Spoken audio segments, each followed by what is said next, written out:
Thank you very much, Senator Rounds. Now let me recognize via WebEx Senator King.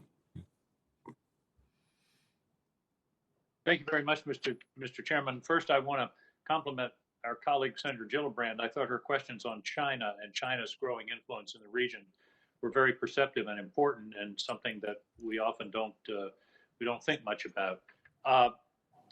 General, it's hard to ever utter the phrase cooperation and Taliban in the same sentence, but we have a common enemy in ISIS-K. The Taliban doesn't like them. We don't like them. They're a danger to us. They're a danger to them. Is there an opportunity for developing a kind of compartmented relationship, if you will, with the Taliban with regard to ISIS-K? We've been able to use the ALOC through Pakistan for ISR, but there has been no kinetic strike yet, and there's some question as to what effect that would have on the relationship to the Taliban and Pakistan. The short question is there room for some relationship with the Taliban that can help us and help them with the problem of ISIS-K? Senator, if confirmed, that is an area that I would have to do a deep study on.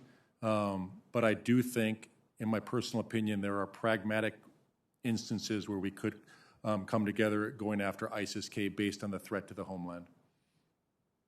Well, I would hope so, because, as I say, the old saying is that the enemy of my enemy is my friend. So there may be an opportunity there to deal with the threat of ISIS-K, which I think is very significant and growing.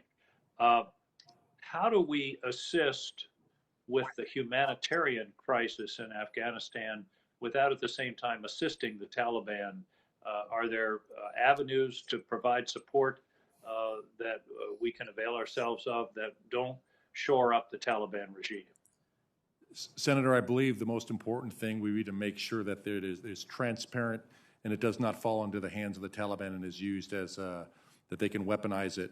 I think an opportunity potentially exists with the UN Food Program. They're a very transparent and accountable organization to be able to provide funding for relief. I also think working with Pakistan, they have a shared interest in that because of the refugees that are coming out of Afghanistan right now into Pakistan. Moving to Iraq, there appears in recent years, or in the last year or so, a decline of Iran's influence in Iraq with Sadr and with some of the militias. How do you assess the situation in Iraq? Is there an opportunity for us to leave there, or should we have to maintain a presence in order to offset Iran's influence? Senator, we're in Iraq right now for the enduring defeat of ISIS and to maintain our strategic relationship with the government of Iraq.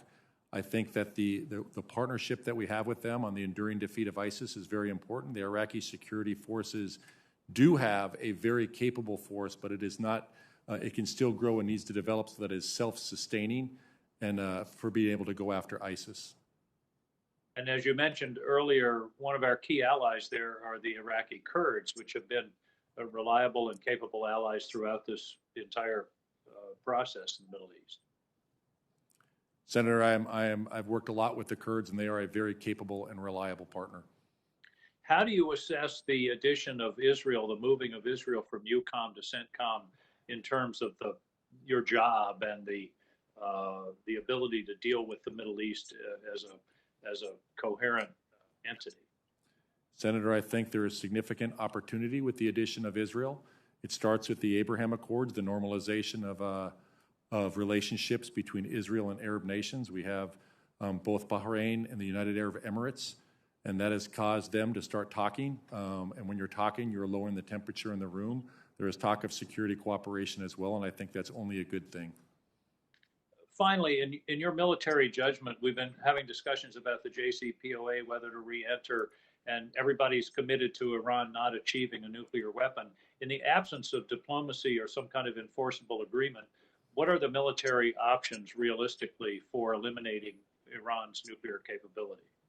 Senator, in my current job, I'm not aware of the current military options. My only concern would be that you can never take away the intellectual knowledge that they have on how to increase their nuclear capability, and then the reaction that Iran would have of any strike on them. And the conclusion from that is that a military strike would not, you can't bomb knowledge, and Senator King, we cannot hear you, and your time has expired. Their rules. So with your permission, Thank you. let me recognize Senator Cotton. Thank you.